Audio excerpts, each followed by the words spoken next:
మనలో ఉన్నటువంటి దైవత్వముతో, దేవుని శక్తితో వాటిని జయించగలిగాడు.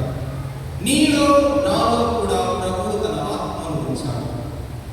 మనము మానవులమైనటువంటి మనలో దేవుని ఆత్మ కూడా ఉంది. దేవుని ఆత్మతో నింపబడిన వాళ్ళం మనమందరము కూడా. దేవుని ఆత్మ కూడా ఉంది. శోధనను ఎదిరించగలిగేటటువంటి శక్తి మనలో ఉంది.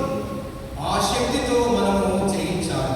ఆదాముల అవిధేయత చూపించకుండా యేసులా విధేయత చూపించాలి దేవునికి, దేవుని యొక్క ఆజ్ఞలను. ప్రియ సహోదరి సహోదరులారా, మనము దేవునిలో ఎదగనీయకుండా, మనము దేవునిలో ప్రయాణం చేయకుండా, మన ప్రయాణాన్ని కొనసాగించకుండా ప్రతి నిత్యం సాతానుడు శోధిస్తూనే ఉంటాడు. ప్రతి నిత్యము అడ్డుకుంటూ ఉంటాడు.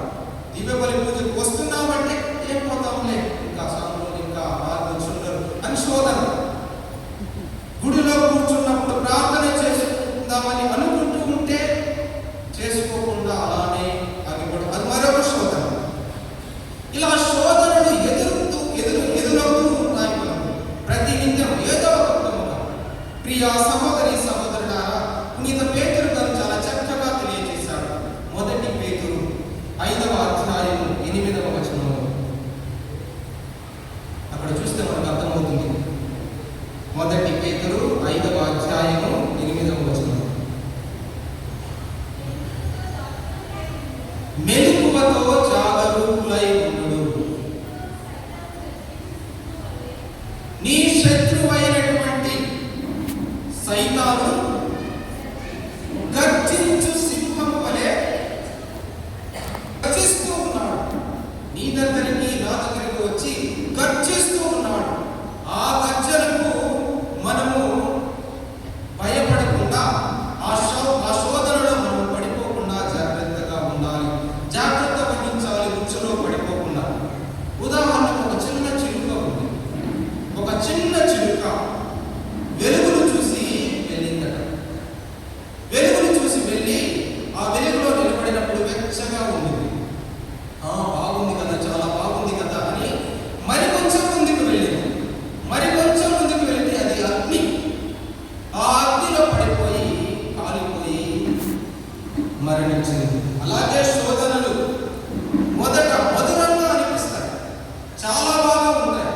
ఆ శోధనలోనే మనం ముందుకు పొత్తుకుంటే ప్రమాదం జరిగిపోతుంది. ప్రియ సహోదరి సహోదరులారా, యాకోబు గారు తెలియజేస్తున్నాడు. యాకోబు పత్రిక 4వ అధ్యాయం 7వ వచనం,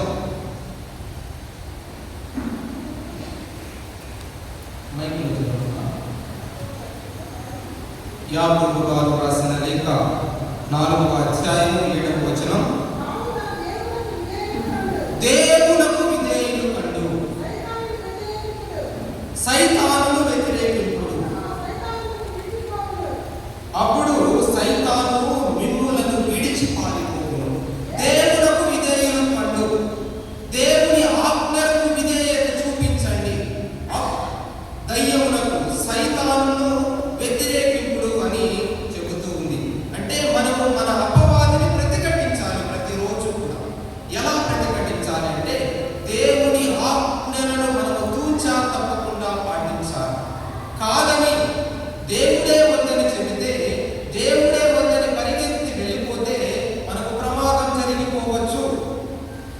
ప్రియ సహోదరి సహోదరులారా, దేవుని ఆజ్ఞ ప్రకారం జీవించాలి. మనకు కొన్ని బౌండరీస్ ఉన్నాయి, హద్దులు ఉన్నాయి.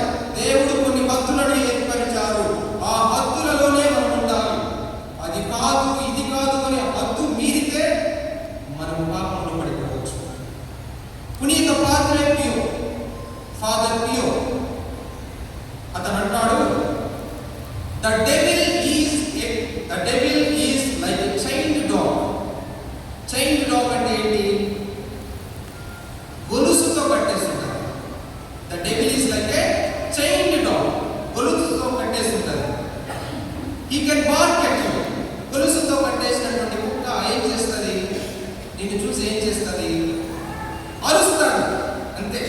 నిన్ను దగ్గరకు వచ్చి కలుపుతుంది కదా, అరుస్తాడు. బట్ హీ కెనాట్ బైట్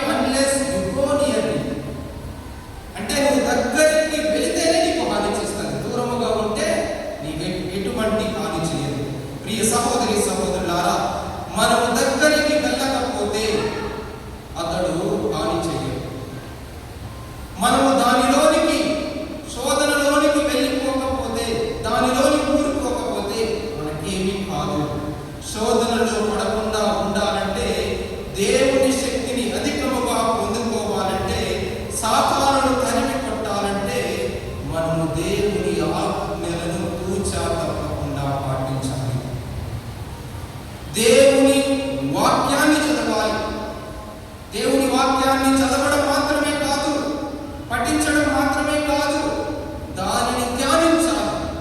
మనలో ఇముడుకొని పోవాలి. దేవుని యొక్క వాక్యం, దేవుని యొక్క మాటలు మనలో ఇముడుకొని పోవాలి. ప్రార్థన